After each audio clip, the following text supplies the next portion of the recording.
Hey, everybody, and welcome to a lazy, semi-early morning. A while ago, I resubbed to my PlayStation 4 account, something I don't think I've done. I think I originally had PlayStation Plus on my PlayStation 3 and never resubbed on the PS4, and did just a while ago and got access to a shit ton of free cool games I've heard about, games I've seen, and games I've had interest in. So let's talk about a few of them. Let's talk about Prodeus. I heard about this from Civi11, who I follow quite a bit. And if you're unfamiliar, it's an indie first person shooter, heavily inspired by classic Doom, only, kind of modernized, more fast paced. It's got some more guns. It's got alt firing for different weapons. It's got a little bit of an RPG element. You can, pick your levels and whatnot. I've only played about a few hours and a couple of levels. I really do like it. I like, the fast pacedness doesn't interfere with the controls. Like the shooting and the aiming feels very good, especially for on console, which, I'm a console gamer and really been enjoying that. I wasn't too much of a fan of the art style when I was first, seeing it from Civi because I think it was still in early access then, but I believe it's done. I don't know if they're still working on it, but I think it's definitely improved and looks better. So I've certainly warmed up to it. If you like a good first person shooter, yeah, definitely check this out. It was really cool. And considering, if you have a PlayStation Plus subscription, it's free. So that's cool. Another one is Rogue Legacy 2. I played a lot of the first one. I've never beaten it. I've only beaten a couple of the bosses, but never, finished the main campaign. And I enjoyed Rogue Legacy. It does get a tad tedious, and Rogue Legacy 2 really makes up for that by introducing a whole bunch of new classes that you can unlock.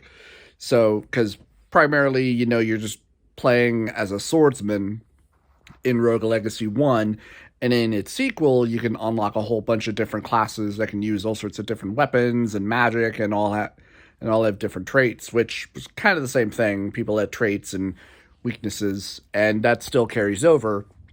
But what's nice is having all sorts of different attack abilities, like having lancers and dragon knights and whatnot who can attack in all different directions, and then unlocking stuff like gunslingers, which is especially cool because you get a little bit of range and you can fire in all directions, and it's very fast paced, and depending on how you level, you can do a shit ton of damage and find all sorts of new relics all around in the maps. I've only beaten one boss of one area so far. My two favorite classes are definitely Chef and Gunslinger. Because what's cool about those is the Chef can hit projectiles either back at enemies or just away from them, with their normal attack, which is cool. And then they have a healing ability that does have a certain number of charges, but if you pick up any food, you can restore it. And you also have a Mega Man X style dash in there as well. I don't know if I believe you start with that, and then you can also improve it where you can dash in the air and stuff like that. I haven't yet unlocked a double jump. I do wonder if there is a double jump. There is a relic that allows you to fly, which is cool. My only, this is probably a nitpick. Some of trying to unlock the fairy treasure stuff has been quite annoying. It's a lot better than it was in the first one, where, because it was always randomized, you would get, sometimes there were treasures that just seemed like there was just no way to get them. Like you'd think like, oh, maybe there's a hidden wall, or maybe, there's a wall that you can break or something like that. No, at least here, when that happens, it's like, oh, there is a wall that you have to magically break, with your spell ability, that you can then go into and try to find a way to the treasure, It's not just like, oh, you kind of got screwed over by randomization, so you can't get this treasure. So at least they fixed that.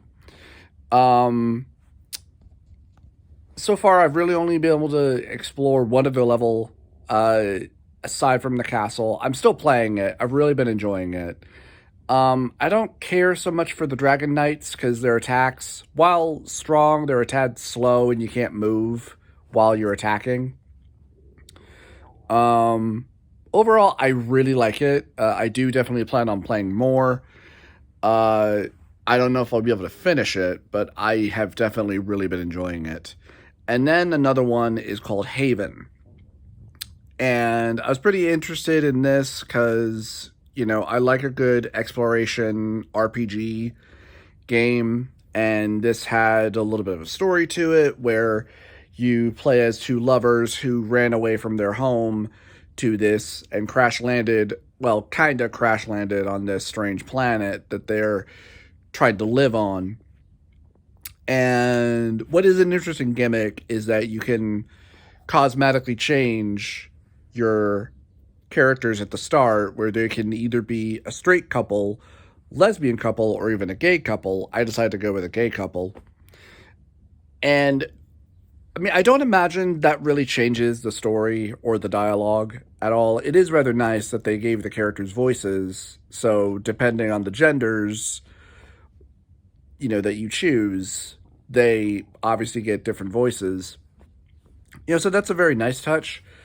But there's not a whole lot. I mean, there is obviously some dialogue choices that will then, allow your characters to level up. I don't think it really changes anything for the relationship dynamic. I don't think there's really anything that you can play with that.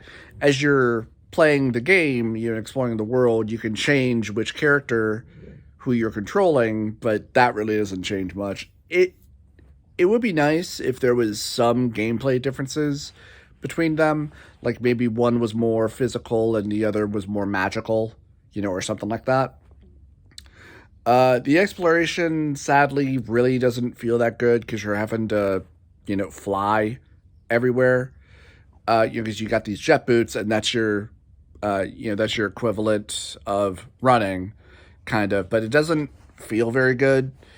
Not that there's a whole lot to explore because everything's kind of blue, and some things that you need to be looking at or examining are usually, have a glow to them. But I came to a point in the game where, the game was like, oh, we need to go back to this place and re-examine, this thing that we found, but it's not marked on the map.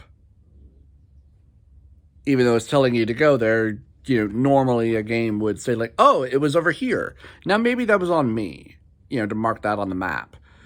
But I explored everywhere and I never came across it. So it's like, okay, well, I don't know where I'm going. And this is feeling kind of tedious because, because like you get into combat. I never came to a point where anybody died, so I got a game over or anything like that. But it does start to feel a tad tedious, especially when there are only certain spots that you can, recover and rest at, be it, your ship or designated spots where there is a certain area that you can rest at and whatnot, which is usually common, but you would think that, oh, I found an item that allows me to create or replicate healing items, so why can't I just use those while I'm on the field? No, instead, you have to do it at a rest spot. Well, isn't the whole point of having a healing item that you can just use it whenever you want to? Like, why would you do that, game? I mean, at least I unlocked a fast travel system, but areas have to be cleared in order for you to travel there, which is fine and understandable. But yeah, like after a while, it just kind of becomes uninteresting and tedious. If you have any interest in this and you have a PlayStation Plus subscription, it's free. So There's a whole bunch of other stuff on there too that I downloaded. Like Inscription was on there, and I watched Jared a while ago do a full playthrough of that, so that was pretty cool. And I do like a good card game. Um, I downloaded a whole bunch of other stuff that I still haven't looked at yet, but yeah, so those have been cool. I wish, I had game footage to show, but if you've heard of these games and you like these type of games, definitely do check them out. And certainly, obviously, if you have a PlayStation Plus, because it's free. So anyway, let me know what you guys think. Have you guys played these? Do you like them? Do you not? Let me know, and I'll see you next time.